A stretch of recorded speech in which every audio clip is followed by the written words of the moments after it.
Hello friends, welcome to Smile Talk paramedical channel.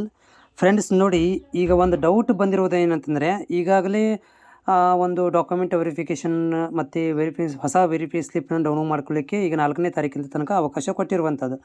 ಇದರ ಮಧ್ಯದಲ್ಲಿ counselling open ಆಗೋದು ಅಂದರೆ ಕೌನ್ಸ್ಲಿಂಗು, ಆಪ್ಷನ್ ಎಂಟ್ರಿ ಇದೆಲ್ಲ ಸ್ವಲ್ಪ ಲೇಟ್ ಆಗುತ್ತೆ, ಇನ್ನೂ ಒಂದು ವಾರ ತನಕ ಹೋಗುತ್ತೆ. ಯಾಕಂದರೆ ಇಂಜಿನಿಯರಿಂಗ್ದು ಸೀಟ್ ಮೆಟ್ರಿಕ್ಸ್ ತುಂಬ ಜಟಿಲವಾಗಿದೆ. ಯಾಕಂದರೆ ಕೋರ್ಸ್ಗಳು ಭಾಳ ಇದ್ದಾವೆ, ಅದನ್ನು ಅಪ್ಡೇಟ್ ಮಾಡಬೇಕು.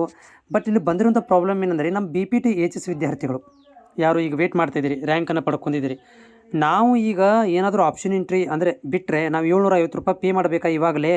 ಯಾಕಂದರೆ ನಾವು ಆಪ್ಷನ್ ಎಂಟ್ರಿ ಮಾಡಬೇಕಾಗಿದೆ BPT ಮತ್ತು HSಗೆ ಅಂತ ನೀವು ಕೇಳ್ತಾ ಇರುವಂಥದ್ದು. ಸೊ ಸ್ವಲ್ಪ ಕ್ಲಿಯರಾಗಿ ಕೇಳಿಸ್ಕೊಳ್ರಿ, ಯಾರೆಲ್ಲ ನೀವು BPT HS ವಿದ್ಯಾರ್ಥಿಗಳಿದ್ದೀರಿ. ನೋಡಿ, ಇನ್ ಕೇಸ್ ಆಫ್ ಏನಾದರೂ ಕೇಳಿದವರು ಈ ಒಂದು KCET ಒಳಗಡೆ ಅಂದರೆ ಇಂಜಿನಿಯರಿಂಗು, BSc ನರ್ಸಿಂಗ್ ಜೊತೆಗೇ ಆಪ್ಷನ್ ಎಂಟ್ರಿ ನಿಮಗೂ ಕೂಡ ಕೊಟ್ಟರೆ, ನಿಮಗೇನಾದರೂ ಚಾನ್ಸ್ ಕೊಟ್ಟರೆ ಆವಾಗ ನೀವು 750 ರೂಪಾಯಿ ಪೇ ಮಾಡಬೇಕು. Okay. So in case of ನೀವು BPTಗೆ ಮತ್ತು HSಗೆ ಸಪ್ರೇಟ್ ಆದಂಥ ಕೌನ್ಸ್ಲಿಂಗ್ ಪ್ರಕ್ರಿಯೆ ಮಾಡಿದರೆ, ಸೊ ಆವಾಗ ನೀವೇನು ಮಾಡಬೇಕಂದ್ರೆ ಇವಾಗ ಪೇ ಮಾಡೋ ಹಾಗಿಲ್ಲ, ವೇಟ್ ಮಾಡಬೇಕಾಗತ್ತೆ. 750 ರೂಪಾಯಿಗೆ ವೇಟ್ ಮಾಡಬೇಕಾಗತ್ತೆ BPT HSಗೆ ಬಿಟ್ಟಾಗ.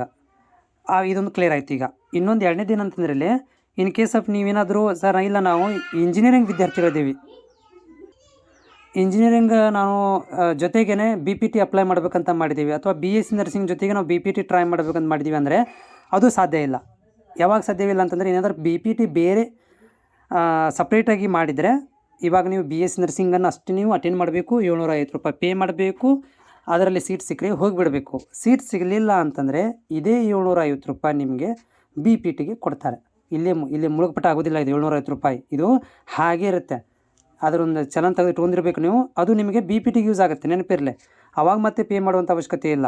In case of BSc nursing ಜೊತೆಗೆ BPT HSನ ಏನಾದರೂ ಚಾನ್ಸ್ ಕೊಟ್ಟರೆ, ಓಕೆ, ಆವಾಗ ನೀವು ಆಪ್ಷನ್ ಎಂಟ್ರಿ ಮಾಡ್ಬೋದು ಮತ್ತು 750 ರೂಪಾಯಿನ ಪೇ ಮಾಡಬೇಕಾಗತ್ತೆ. ಹೋಪ್ ಇದು ಕ್ಲಿಯರ್ ಆಗಿದೆ ಅಂತ ಅಂದ್ಕೊಂಡಿದ್ದೀನಿ.